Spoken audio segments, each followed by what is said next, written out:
चलो, simple pendulum वाला समझ में आ गया था। Yes sir. आज मैं बताता हूँ spring block system. Spring block system, इसकी मैं बात करता हूँ।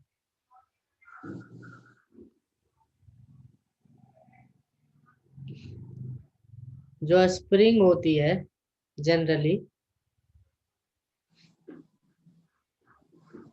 दो तरीके की स्प्रिंग होती है, एक ऐसा होता है और दूसरा इस तरीके का होता है। ठीक है, ये दो टाइप होती है स्प्रिंग। इसको बोलते हैं हेलिकल स्प्रिंग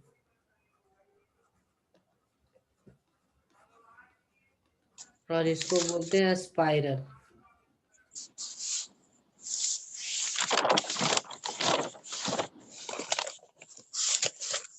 ये दोनों फिजिक्स में यूज होती है, लेकिन एसएचएम में केवल इसको डिस्कशन में रखेंगे। एसएचएम में केवल हेलिकल स्प्रिंग डिस्कशन में हो। ठीक है। Yes sir. और ये स्प्रिंग होती कैसी है? तो ये स्प्रिंग जनरली मासलेस होती है। स्प्रिंग जो आइडियल स्प्रिंग है, आइडियल स्प्रिंग अपने सिलेबस में आइडियल स्प्रिंग इज मासलेस। मास नहीं होती, इसमें केवल इलास्टिसिटी की प्रॉपर्टी होती है। इलास्टिसिटी क्या होती है? कि जब भी आप फोर्स लगाएंगे तो लेंथ चेंज होगी, और जैसे ही फोर्स को हटाएंगे तो वो फिर ओरिजिनल शेप में आने की टेंडेंसी में आ जाएगी। तो दैट इज इलास्टिसिटी। तो जो स्प्रिंग अपन सिलेबस में है दैट इज इलास्टिक और मासलेस। क्या कंडीशन है? कंडीशन है इलास्टिक होगी और दूसरा होगा मासलेस। इस स्प्रिंग की डिस्कशन करी जाती है। स्प्रिंग की प्रॉपर्टी क्या है? स्प्रिंग की प्रॉपर्टी यह है कि स्प्रिंग क्या एक कांस्टेंट होता है। स्प्रिंग का जो कांस्टेंट होता है के, स्प्रिंग कांस्टेंट के, या इसे बोलते हैं stiffness of the string, stiffness of spring. ये क्या रिप्रेजेंट करती है? स्प्रिंग कांस्टेंट या स्टिफनेस ऑफ द स्प्रिंग ये शो करता है ना कि ये किस मटेरियल से बना हुआ, मटेरियल कितना ज्यादा हार्ड है। जैसे मान लो एक मैं ले लूं कॉपर और दूसरा ले लूं स्टील, तो कौन ज्यादा हार्ड है?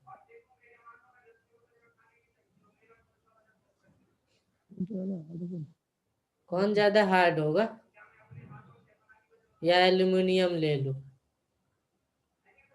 तो कौन ज्यादा हार्ड रहता है? स्टील ज्यादा हार्ड होता है एल्युमिनियम से, और एल्युमिनियम ज्यादा हार्ड होता है कॉपर से। तो के की वैल्यू स्टील के लिए ज्यादा होगी, कॉपर के लिए सबसे कम होगी। ठीक है। ये जो वर्ड स्टिफनेस है, स्टिफनेस का मतलब हुआ हार्डनेस।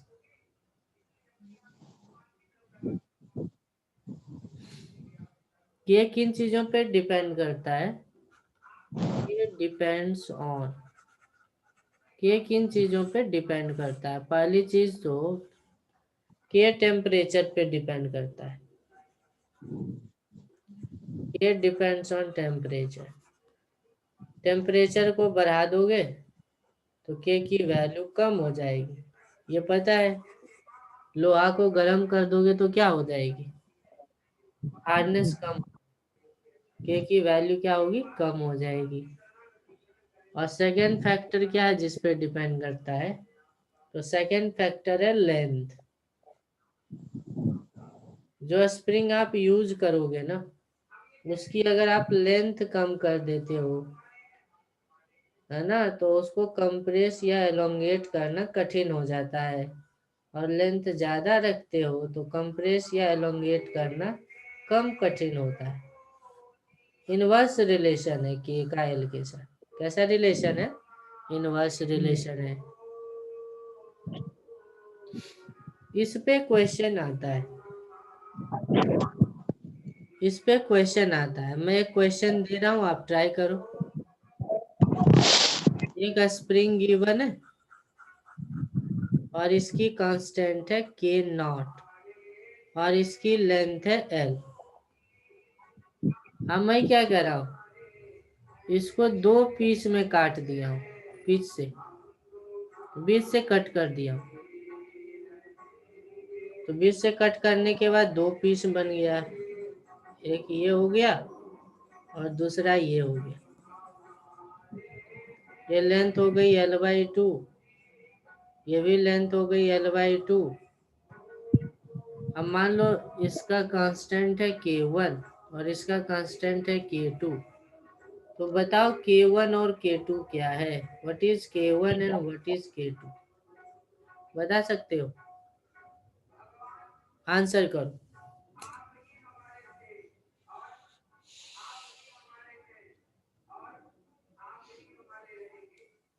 आंसर करो जल्दी से। सर K1 और K2 सर, हाँ K1 और K2 हाँ, K1 K2 की वैल्यू क्या होगी बताओ? बराबर होगी सर। कितनी या होगी? सेम इन टर्म्स ऑफ के नोट बताओ। के नोट से ज्यादा होगी कि के नोट से कम होगी?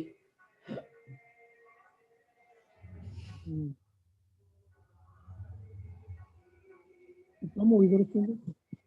नहीं, अभी बताया ना, देखो अभी मैं क्या बताया। देखो लेंथ कम होने पे के की वैल्यू बढ़ जाएगी, ज्यादा हो जाएगी। कैसे सॉल्व करेंगे? तो देखो इस तरीके से चलते हैं। क्या मैंने बोला? के इनवर्सली प्रोपोर्शनल टू एल, यही तो बोला हूँ। इसका मतलब हुआ ना कि के इंटू एल का मल्टीप्लाई कांस्टेंट रहेगा। इसका मतलब क्या है? के इंटू एल का मल्टीप्लाई कांस्टेंट रहेगा। तो पहले जो बड़ा स्प्रिंग लिया था, बड़ा स्प्रिंग लिया था, उसके के का वैल्यू क्या था? के नॉट। लेंथ कितना था? एल। और छोटा वाला स्प्रिंग का बताओ क्या था? मान लो इसका K1 था और इसका लेंथ था L/2। तो क्या करना है, देखो ये वाला प्रॉपर्टी यूज करेंगे। किसी भी स्प्रिंग के लिए K इंटू एल हमेशा सेम ही रहता है, नहीं बदलता है। तो इसके लिए K इंटू एल क्या होगी? K का वैल्यू K नॉट और L का वैल्यू L। और इसके लिए K इंटू एल क्या होगी? K1 इंटू L/2 होगी कि नहीं होगी? और कहता है कि K इंटू एल की वैल्यू एक पार्ट लो या पूरा पार्ट ले लो, सबके लिए सेम ही रहती है। तो K1 L/2 किसके इक्वल कर दो? K नॉट L के। L से L कट गई। K1 की वैल्यू क्या आई? 2K not. कितनी आई? दुगनी। लेंथ आधा होने से K की वैल्यू दुगनी हो जाती है। कितनी हो जाती है? 2 टाइम्स हो गई K नॉट और K2 भी हो गई 2K नॉट। आया समझ में?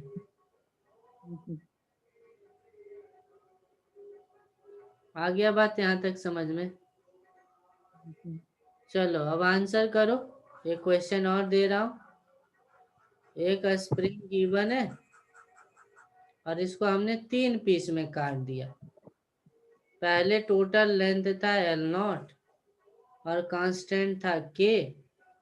तो बताओ एक पीस के K की वैल्यू क्या होगी? लेंथ तो L0/3 हो जाएगी। इसका K क्या होगा ये बताओ। यहाँ पे K नॉट, इसके K का वैल्यू बताओ।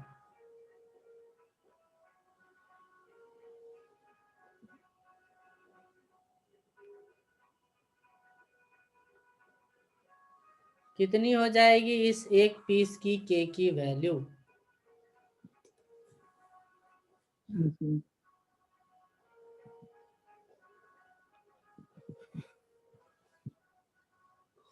सर 3 टाइम हाँ, 3 टाइम ज्यादा हो जाएगा सर। कितना होगा एग्जैक्ट बताओ ना। सर 3 के। हाँ, लेंथ हो गई थर्ड पार्ट, तो के हो जाएगी 3 गुना 3 K0 हो जाएगी। कितनी हो जाएगी? 3 के नोट। 3 K0 हो जाएगी। 3 K0 हो जाएगी। अब आगे बताओ। जो अभी मैं कर रहा हूं ना, ये सबसे ज्यादा इम्पोर्टेंट है नीट के लिए। अब इसमें बताना, 5 मीटर का एक स्प्रिंग है। कितने कितने का स्प्रिंग है? 5 मीटर का। और इसके के की वैल्यू है K0। अब हमने इसको 2 पीस में कट कर दिया। इधर लेंथ है 2 मीटर और इधर लेंथ है 3 मीटर। अब बताओ, इस 2 मीटर वाले लेंथ के की वैल्यू क्या है और इस 3 मीटर वाले के की वैल्यू क्या है? इसकी वैल्यू को K1 लिख रहा हूं और इसकी वैल्यू को K2। जल्दी से बता दो, what is the value of K1 and K2?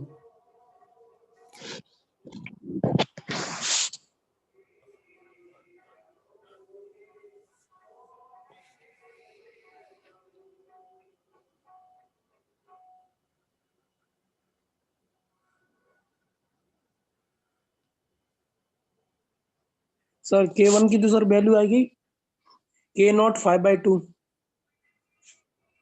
कैसे किया? तो वैसी प्रॉपर्टी का यूज कर लेंगे। क्या? कि K इंटू एल कांस्टेंट होती है, नहीं? Yes sir. तो पहले कितना था? 5 × K0। पहले यस पूरा सर। लेंथ था 5 और कांस्टेंट था K0। इसको इक्वल कर दिया 2 × K1 के। 2 × K1 के, तो K1 की वैल्यू आ गई 5/2 K0। सही है। दूसरा बताओ। Sir K0 5/3। हाँ, दूसरे की सर। 5/3 K0। सही है, सही है ये दो आंसर। समझ में आ गया? Yes sir.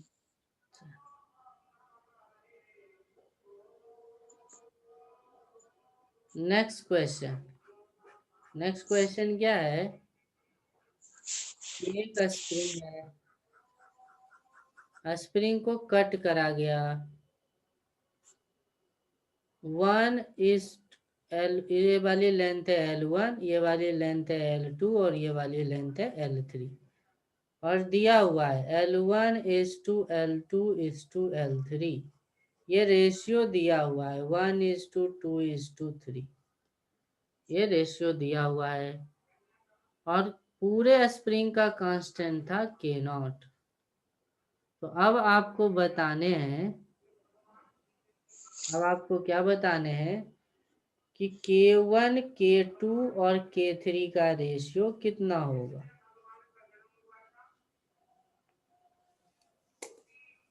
K1 K2 K3 का रेशियो कितना होगा, ये बताओ।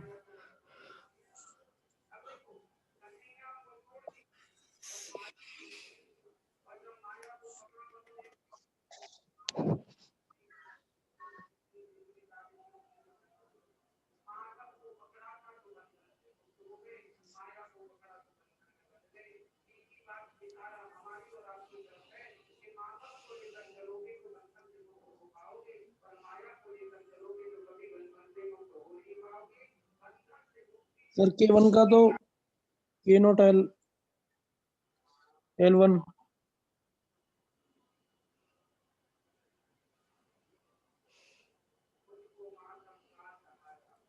सर हाँ, सर K1 का तो K0 L1 आया है सर।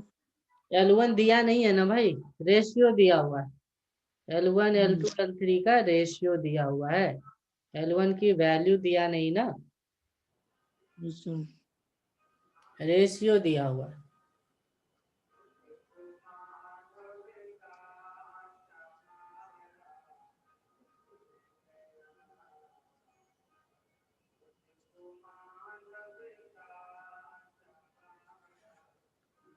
तो ऐसे इसको समझो, पहले टोटल लेंथ निकाल लो। टोटल लेंथ कितना हो गया? तो इसको मान लो ये L1 का लेंथ है, ये L2 का और ये L3 का। तो टोटल लेंथ कितना हो गया? 6 हो गया। टोटल लेंथ कितना हो गया? 6। तो K इंटू एल लिखो, 6 इंटू के नॉट, यही तो होगा। पूरा लेंथ है 6 और कांस्टेंट है के नॉट, 6 इंटू के नॉट। अब फर्स्ट के लिए लिख दो। फर्स्ट के लिए क्या हो जाएगी? K1 into L1। L1 कितनी ले लोगे? 1। तो K1 की वैल्यू कितनी आ गई देखो, 6 के नॉट। कितनी आ गई? 6 के नॉट। अब इस K2 कितना होगा? इसी तरीके से बताओ। 6 के नॉट को क्या लिखोगे? K2 into L2। L2 कितना है? 2 है। देखो L2 कितना है? 2 है। तो K2 नहीं निकल आया, 3 के नॉट। Yes sir. ऐसे ही L3 कितना है? L3 3 है। 2 के नॉट। हाँ, 6 के नॉट इक्वल्स टू 3 K3। तो K3 यहाँ से आ गई 2 के नॉट, ये आ गया 2 के नॉट। तो के नॉट सबसे कट गया। आंसर क्या आया? 6:3:2। ये आंसर है। Yes sir. तो इसको बोलते हैं कटिंग ऑफ द स्प्रिंग। ये क्या बोलते हैं? Cutting of the spring. अब ध्यान से सुनना। एक स्प्रिंग दी गई है, जिसका कांस्टेंट क्या है? जिसका कांस्टेंट है के नॉट, और इसको n डिविजन्स में कट कर दिया गया। कितना डिविजन्स में? डिवीजन में। n डिविजन्स में। n डिविजन्स में कट कर दिया गया। कटेड इनटू n डिविजन्स and n divisions. Find a spring constant of each part. A spring constant of each part. हर एक पार्ट का स्प्रिंग कांस्टेंट कितना होगा बताओ।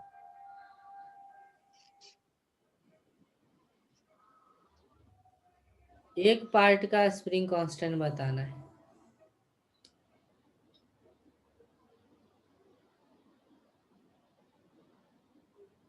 क्या हो जाएगा आंसर? जल्दी से बताओ।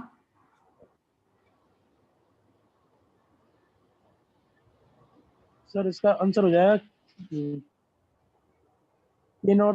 के not L Y. Sorry L तो हमने दिया ही नहीं। सर, मान ले तो। एल आंसर में नहीं रहना चाहिए ना, जब मैंने दिया ही नहीं तो आंसर में कैसे आ जाए? इस पार्ट के k की वैल्यू बताओ।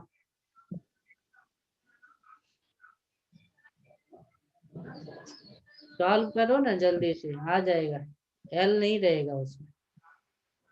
अरे यही एन का वैल्यू 2 था, 2 पीस में कट किया था तो क्या आया था बता? 2 के नॉट आया था। 3 पीस में कट किया था तो 3 के नॉट आया था। एन के नॉट आएगा सर। तो आंसर एन के नॉट होगा। एन के नॉट होगा स्प्रिंग कांस्टेंट के ऑफ ईच स्प्रिंग। नहीं,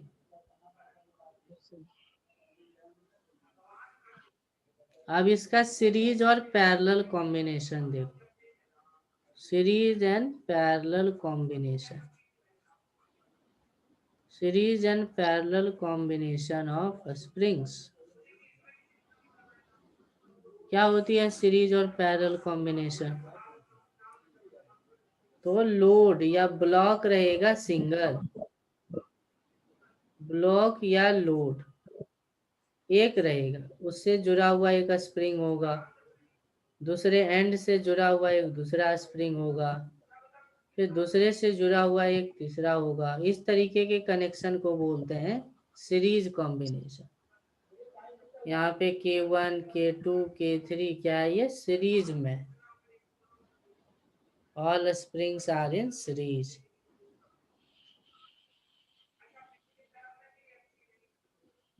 ये सीरीज में, सीरीज का क्या प्रॉफिट है या सीरीज का क्या प्रॉपर्टी है कि जितना फोर्स इधर अप्लाई करोगे, जितना फोर्स अप्लाई करोगे वही हर एक पार्ट में जनरेट हो जाएगा। अगर हमने अप्लाई किया इधर 10 न्यूटन, तो इस स्प्रिंग में भी 10 न्यूटन आएगा, इस स्प्रिंग में भी फोर्स होगा 10 न्यूटन, और इस स्प्रिंग में भी फोर्स होगा 10 न्यूटन। तो ये सीरीज का मतलब है। सीरीज में क्या होती है, सारे स्प्रिंग में फोर्स समान डिस्ट्रीब्यूट होती है, लेकिन इसका जो एक्सटेंशन होता है, जो खिंचाव होता है, वो अलग अलग होता है। ये x1 से खींचेगा तो ये x2 से, और ये x3 से। तो x1 अलग होता है x2 के, है ना। ये प्रॉपर्टी होती है सीरीज की। सीरीज में क्या होती है, हर एक स्प्रिंग पे फोर्स तो सेम रहता है, लेकिन एक्सटेंशन अलग होती है। इससे क्या जनरेट होगा, जैसे मान लो कि हमने ब्लॉक को इधर डिस्प्लेस कर दिया x से, तो ये x कौन जनरेट करेगा? मान लो दो स्प्रिंग लिया, तो कुछ ये खिंच जाएगा x1 से और कुछ ये खिंच जाएगा x2 से। तो यहाँ पे x क्या हो जाएगी, total extension x1 plus x2 हो जाएगी, यही होगी ना। और x1 कैसे लिखेंगे, हमने अभी बोला कि फोर्स दोनों में सेम ही लगेगा। F को लिखते हैं kx, तो k1 x1 equals to k2 x2, ऐसे लिख सकते हैं। नहीं, इस तरीके से लिखी जा सकती है। या फोर्स क्योंकि कांस्टेंट होता है, तो फोर्स को हम लोग लिखते हैं k इंटू एक्स, ये सब में सेम ही रहेगा। तो आप ऐसे भी लिख सकते हो, x को लिख सकते हो कोई कांस्टेंट बाई k, ऐसे भी लिख सकते हो। सीरीज के लिए इस तरीके से लिख सकते हो, x को कोई कांस्टेंट बाई k। तो x1 के लिए लिखूंगा तो क्या होगा, कांस्टेंट बाई k1। x2 के लिए लिखूंगा तो क्या होगा, कांस्टेंट बाई k2। और अगर मैं दो स्प्रिंग को हटा के एक लगाना चाहता हूँ, तो हो जाएगा constant by k। Constant constant देखो क्या होगा, सबसे कट जाएगा, और रिलेशन क्या आ जाएगी, 1/k equals to 1/k1 plus 1/k2। तो सीरीज में जब भी दो स्प्रिंग जुड़ा हो तो उसको एक में बदल सकते हो, और वो कांस्टेंट इस तरीके से रिलेट होगी। तो सीरीज कॉम्बिनेशन में क्या क्या प्रॉपर्टी आ गया, फर्स्ट थिंग कि सारे स्प्रिंग में फोर्स सेम फील होता है, लेकिन एक्सटेंशन सारे स्प्रिंग की सेम नहीं होती है।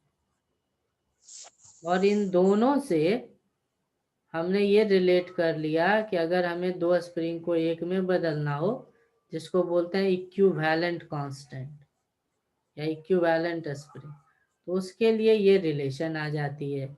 ये तीन प्रॉपर्टी होती है सीरीज कॉम्बिनेशन। आ गया बात समझ में? Yes sir. पैरेलल में क्या होगी, पैरेलल के लिए क्या क्या चीजें यूजफुल है? तो पैरेलल के लिए बॉडी एक होनी चाहिए, लोड या बॉडी एक होनी चाहिए, और स्प्रिंग सारे उसी से जुड़े हो। देखो यहाँ पे 3 स्प्रिंग लिया, तीनों स्प्रिंग ना एक ही ब्लॉक से जुड़ा हुआ है, इसीलिए ये तीनों पैरेलल में। इसको हम ऐसे भी दिखा सकते हैं,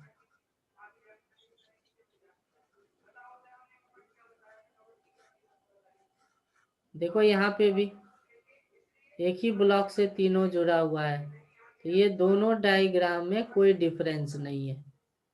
इन दोनों डायग्राम में सारे स्प्रिंग एक ही ब्लॉक से जुड़ा हुआ है, एक ही ब्लॉक से जुड़ा हुआ है। Here all springs are in parallel combination, all springs are in parallel combination, parallel combination में जुड़े हुए हैं। क्यों? क्योंकि लोड सेम है, सारे स्प्रिंग सेम लोड से जुड़े हुए हैं। इसकी प्रॉपर्टी क्या है पैरेलल में? जब भी बिंदु पे फोर्स आप अप्लाई करोगे, फोर्स अप्लाइड, तो वो अलग अलग स्प्रिंग में अलग अलग आएगा।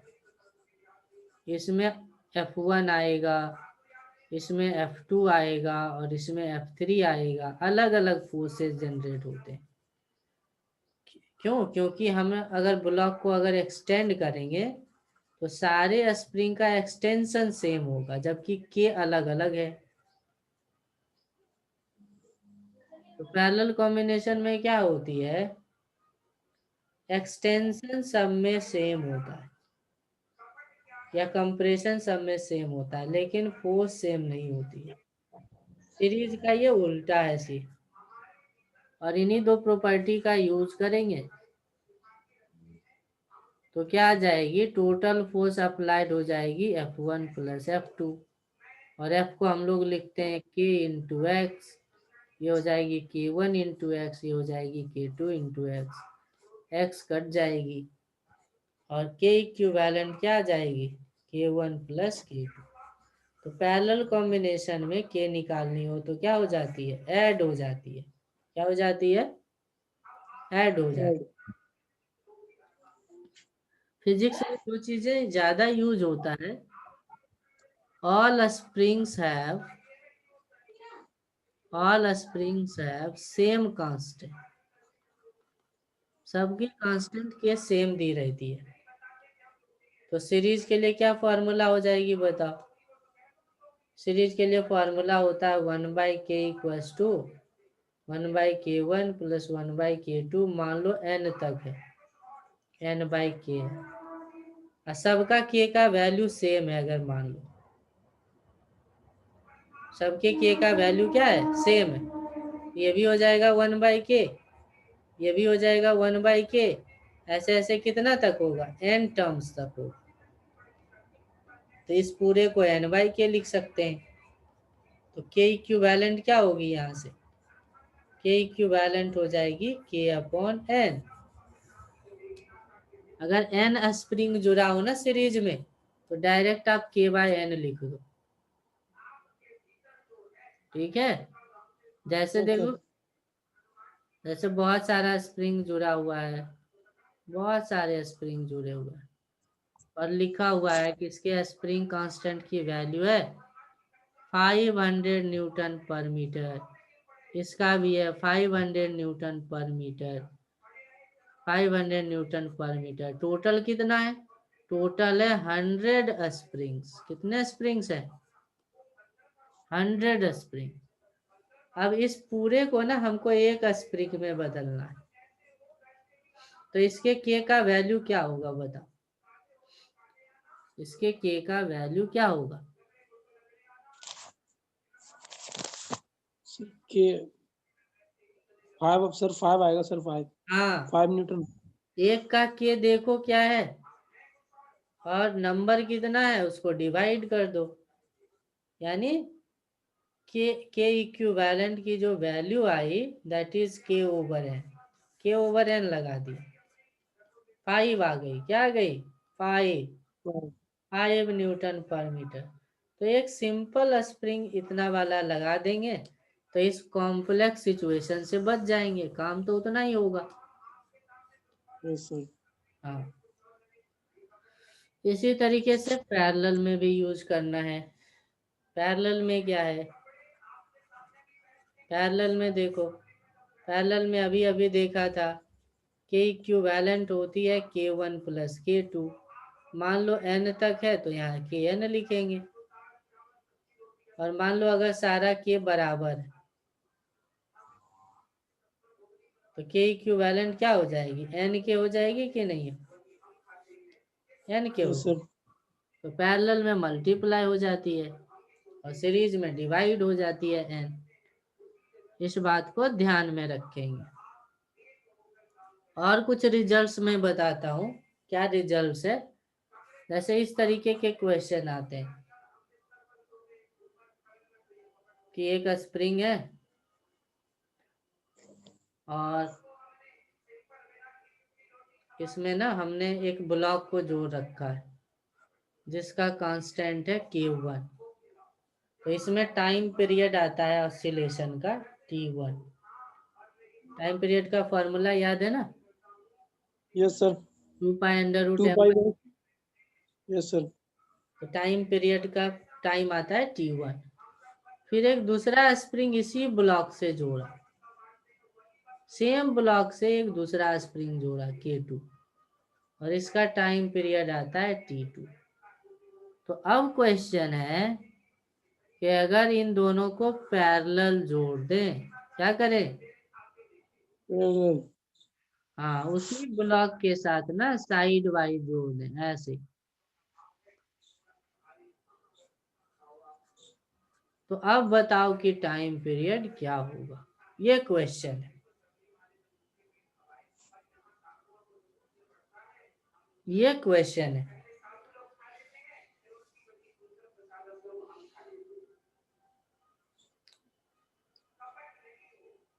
तो सबसे पहले क्या करेंगे, समझना, दो स्प्रिंग दिख रहा है क्या, यस सर। दो स्प्रिंग को एक में बदल लेते हैं। कैसे बदलेंगे, इक्विवेलेंट लगा करके। Yes sir. K1 plus K2 कर देंगे सर। हाँ वेरी गुड, ये आ जाएगी K1 प्लस K2 और ये हो जाएगी मास। तो टाइम पीरियड का फॉर्मूला है 2 pi under root m by K1 plus K2 हो जाएगी, होगी कि नहीं। Yes sir. K1 का वैल्यू कहाँ से रखोगे, यहाँ से, क्योंकि T1 हो जाएगा 2 pi under root m by K1 और T2 क्या हो जाएगा 2 pi under root m by K2, होगी कि नहीं होगी। Yes sir. तो इसको स्क्वायर कर दो तो हो जाएगा T square equals to, constant को हटा दो, कांस्टेंट तो सब में है, मास भी सब में है ना, मास भी सब यस में, सर। मास को हटा दो, टी स्क्वायर का वैल्यू हो जाएगा 1 बाई K1 प्लस K2, ऐसे कुछ हो जाएगा कि नहीं, कांस्टेंट को यस हटा सर। दो। अब K1 का वैल्यू कहाँ से रखोगे, इसको भी स्क्वायर करो तो T1 स्क्वायर हो जाएगा 1 बाई K1। वैसे ही यहाँ पे भी स्क्वायर करो तो T2 स्क्वायर हो जाएगी 1 बाई K2, होगी कि नहीं होगी। अब यहाँ से K1 और यहाँ से K2 कहाँ रख दोगे, इसमें रख दोगे। मैं फिर से सॉल्व कर रहा हूँ, आया है T square equal to 1 by K1 plus K2। Inverse करते तो क्या लिखोगे, इनवर्स कर देंगे तो 1 बाई टी स्क्वायर हो जाएगा, ये हो जाएगा K1 प्लस K2, सही है। Yes sir. और K1 लिखा हुआ है 1 बाई T1 स्क्वायर, K2 लिखा हुआ है 1 बाई T2। इसको रख दूं यहाँ पे, यहाँ पे रख दूं, यस सर। यहाँ रख देता हूँ।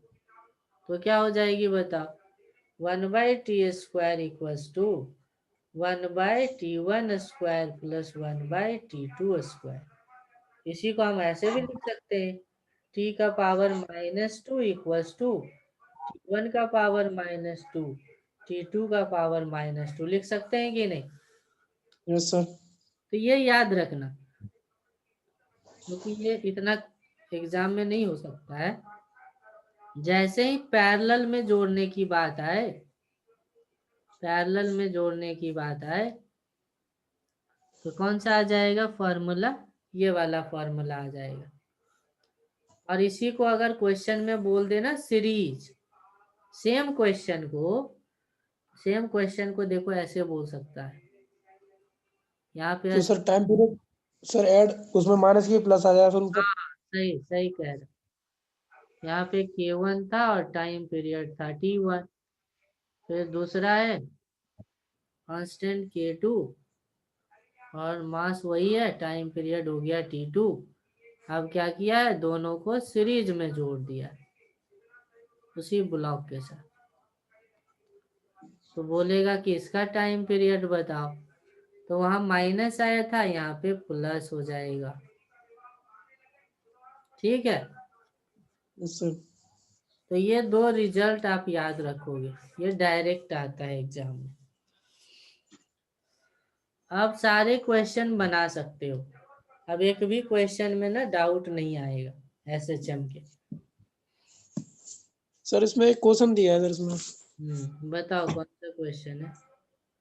और लेकिन सर उसमें वेव वेव का कुछ वेव की कुछ आ गया उसमें, वेव का कंसेप्ट आ रहा है कौन सा नंबर? सर। इसमें नहीं है सर, मैं अपनी बुक्स लेके बैठा हूँ उसमें सर। तो छोड़ दो, वेब वाला वेब पढ़ेंगे तो वहां पे कर लेंगे। यस सर, इसमें दे रखा है sir velocity of wave is 300 metre पर सेकंड इसमें सर। हाँ तो वेब में इसको पढ़ेंगे, वेब वाली क्वेश्चन है। अच्छा देखो ये 52 नंबर वाला आंसर बताओ। यस सर, ये बॉडी तो ऑफ वही मास। है जो अभी मैं बताया। यस सर, ये इसमें कौन सा हो जाएगा? सर इसमें डी वाला। हाँ डी वाला हो जाएगा, डी वाला हो जाएगा। 50 नंबर ट्राई करो, क्वेश्चन नंबर 50।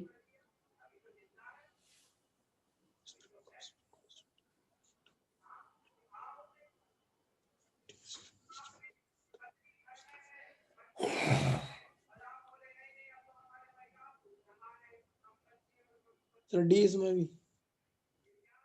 वही सोच के सीरीज कॉम्बिनेशन बोल रहा है। Series combination sir, series yes sir, वो सर के जो सी आया सर, सी। फिर से सोच के बता। वो सर सेंटर का सर सोचिए। पेन चलाओ ना, पेन चलाओ। यस सर, सीरीज में क्या था, 1/k equals to 1/k1 plus 1/k2। के की वैल्यू पूछ रहा।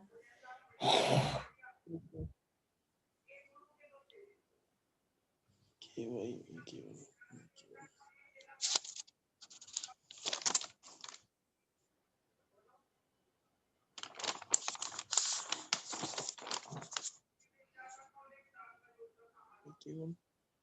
के टू।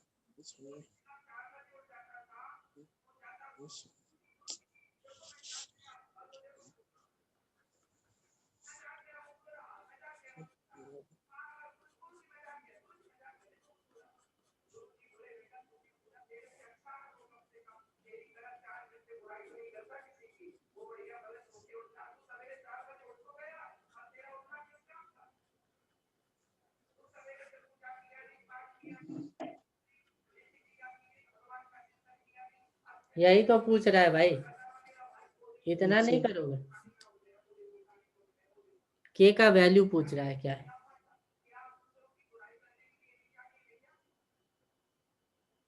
यस सर,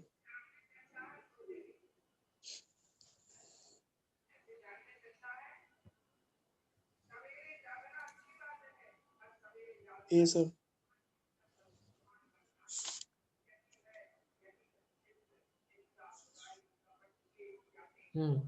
58 नंबर या पहले 65 नंबर?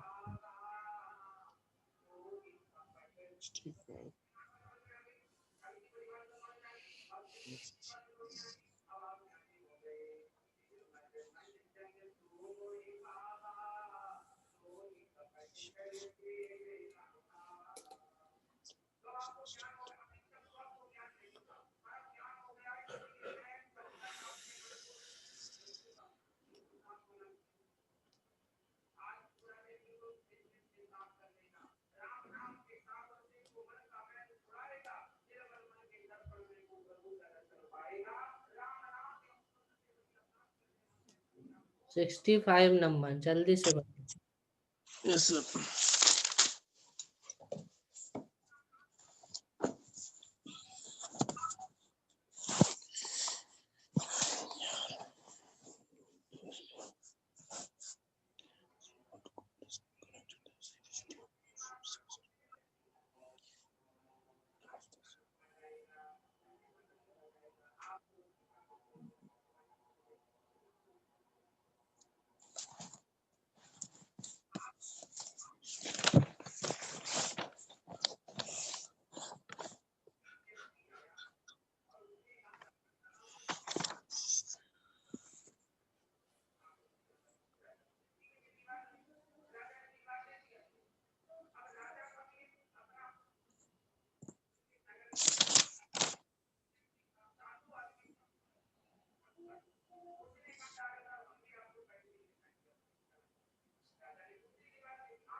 जल्दी बताओ, सीरीज में है, अभी सीरीज का देखा था ना,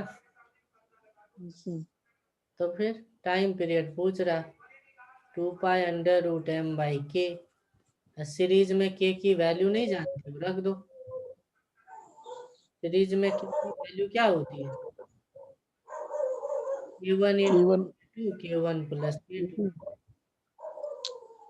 ऊपर चला जाएगा सर। हाँ,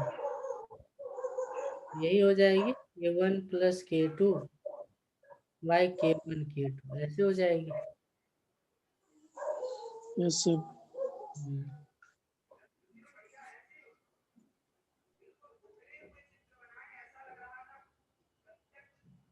क्वेश्चन नंबर 58।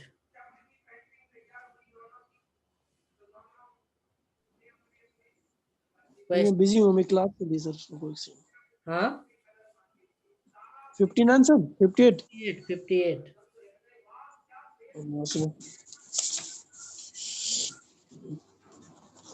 मौसम बढ़ के नहीं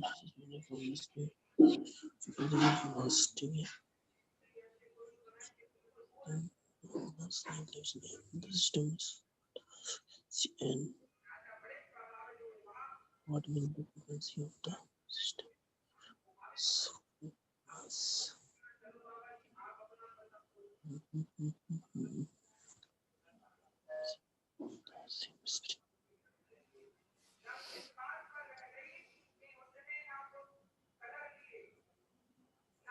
फ्रीक्वेंसी सर टाइम पीरियड का उल्टा उल्टा उल्टी होती है ना सर?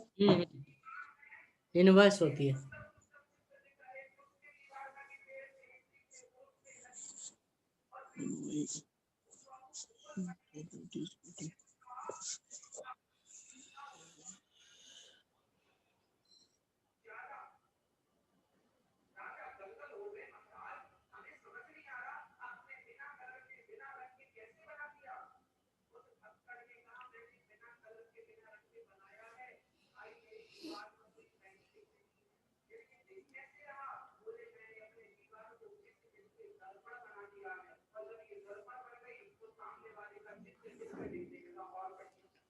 टाइम पीरियड का फॉर्मूला पता है ना, 2π√m/k। तो टाइम पीरियड देखो मास पे डायरेक्ट डिपेंड करता है, और टाइम पीरियड का उल्टा होता है फ्रीक्वेंसी। उल्टा सर। तो ये वाला रिलेशन ढूंढो। देखो, मास बढ़ाओगे तो फ्रीक्वेंसी कम होगी, तो मास को 4 गुना कर दिए, तो 4 का रूट क्या होगा? 2। या इसको रिलेट कर लो ना, √m inversely proportional to f। तो इसको हम ऐसे लिख सकते हैं, f√m इज कांस्टेंट, ऐसे लिख सकते हैं। या इतना सब अगर नहीं करना चाहते हो तो मत करो, मैं आगे इसको कर देता हूँ। डायरेक्ट लिख दो, फ्रीक्वेंसी हो जाएगा 1 टाइम पीरियड, ये हो जाएगा 1/2π√k/m। नहीं, अब क्या कह रहा है? पहले मास है m, तो फ्रीक्वेंसी है f। अब न्यू फ्रीक्वेंसी हमें जानने हैं, 1/2 पाई, के नहीं बदला है, मास 4m कर दिया है, डिवाइड कर दो। 1/2 पाई 1/2 पाई कट गया, के बाय एम कट गया, बचा गया F/F न्यू इक्वल्स टू 2 आ गया। तो F न्यू का वैल्यू कितना होगा बताओ? F/2 हो जाएगा। कितना हो जाएगा? F/2 हो जाएगा। हाफ हो गया। सी ऑप्शन करेक्ट हो गया।